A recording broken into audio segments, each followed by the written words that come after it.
자, 안녕하세요. 이정엽 변호사입니다. 이번 과정은 이제 과정 이름이 뭐지? 이 과정 이론 집중인가?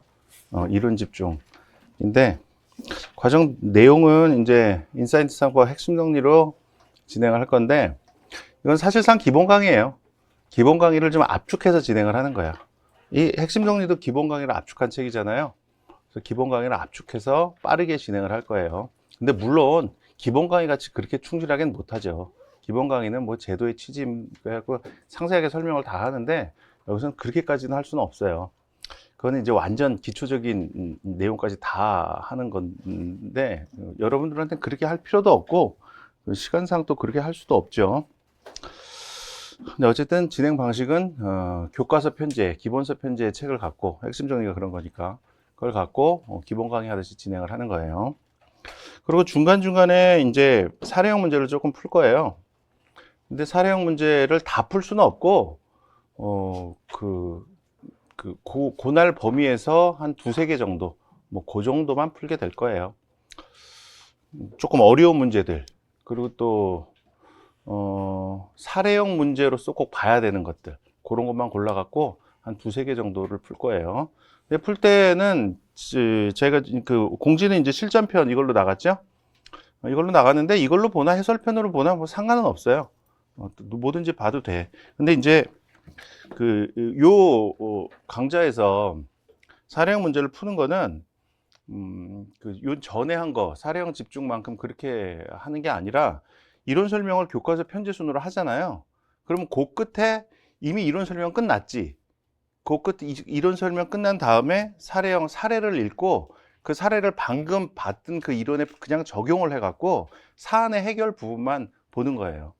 그런 식으로 그냥 간략하게 진행을 할 거예요. 그래서 교재는 이거로 하나, 뭐 해설편으로 하나 상관이 없는 게, 이걸로 한다고 한 이유는 사실관계 읽을 때 그냥 이걸로 읽겠다는 거야.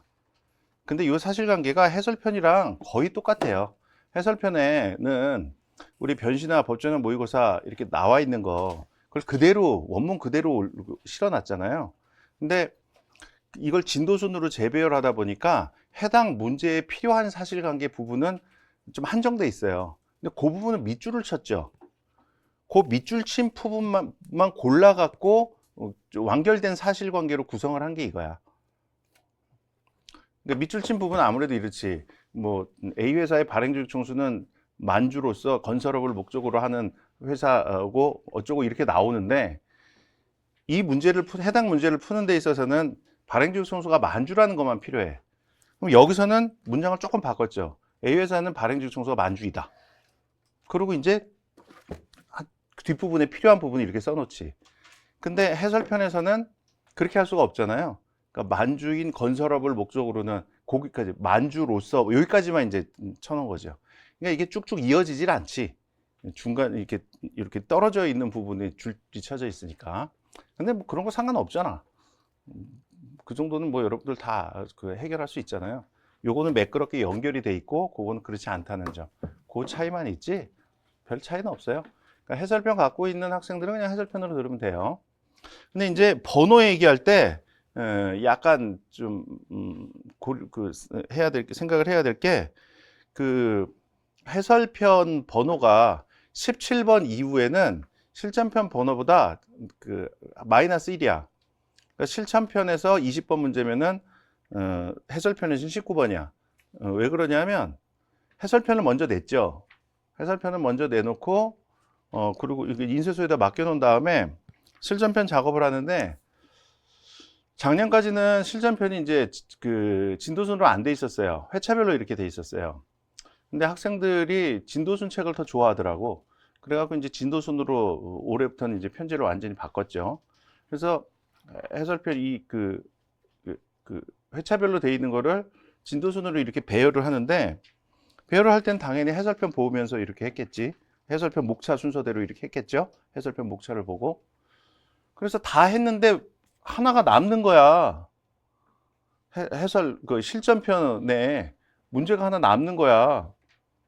해설편 목차 보고 그대로 재배열을 했는데 그럼 그 무슨 얘기야? 해설편에 지금 문제가 하나 빠졌다는 거 아니에요? 그래갖고 급하게 인쇄소에다가 얘기를 해갖고 17-1로 추록으로 들어간 거예요, 그게. 그래서 실전편에는 18번이 해설편에서는 17-1로 들어갔어요. 그래서 이제 17번 이후에는 번호가 그렇게 약간 어긋나 있어요. 그러니까 내가 이제 수업 진행하면서 몇 번 문제 보세요 라고 하면은 요거 번호를 얘기할 거 아니에요. 17번까지는 똑같아.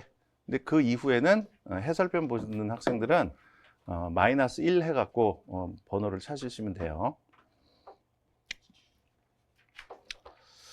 자, 그렇게 해서 진행을 하시죠. 이거 매년 하는데 매우 급해요.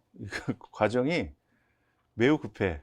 이게 사실 기본 강의하고 사례형 강의를 한 강좌에서 다 하는 거잖아요. 그리고 우리 이게 12회로 잡혀 있죠. 근데 기본 강의는 20회로 한다고. 그 사례형 강의는 8회 하고.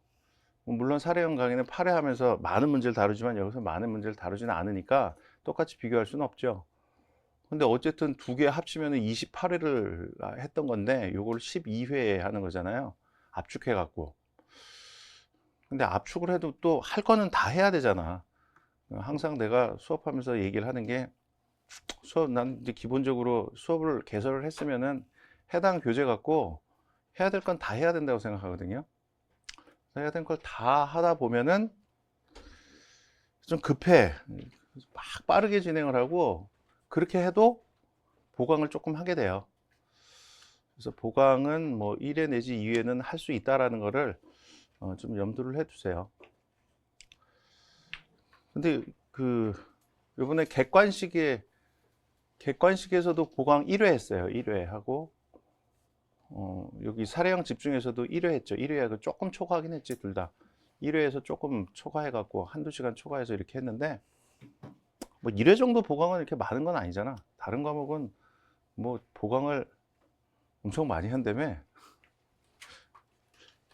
나는 나는 뭐 다른 과목 보강 많이 하는지 별로 관심이 없는데, 김기용 변호사하고 같이 술 먹는데 김기용 변호사가 그 얘기를 하더라고.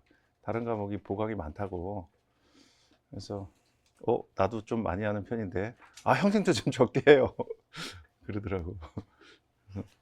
김기용 변호사 말을 들어서는 아니고 어쨌든 작년보다는 보강이 조금 줄어들었어요. 좀 빠르게 보강 안 하고 빠르게 끝내려고 좀 신경을 쓰다 보니까 조금 줄긴 하더라고. 근데 어쨌든 아무리 빠르게 하고 뭐 어쩌고 저쩌고 해도 할 건 다 해요. 그리고 사례형 문제 다루는 것도 작년보다는 다루는 문제 횟수를 조금 줄였어요. 작년에 하려고 했던 거 한 3분의 1 정도를 하려고 했는데 그거는 도저히 안 되겠더라고.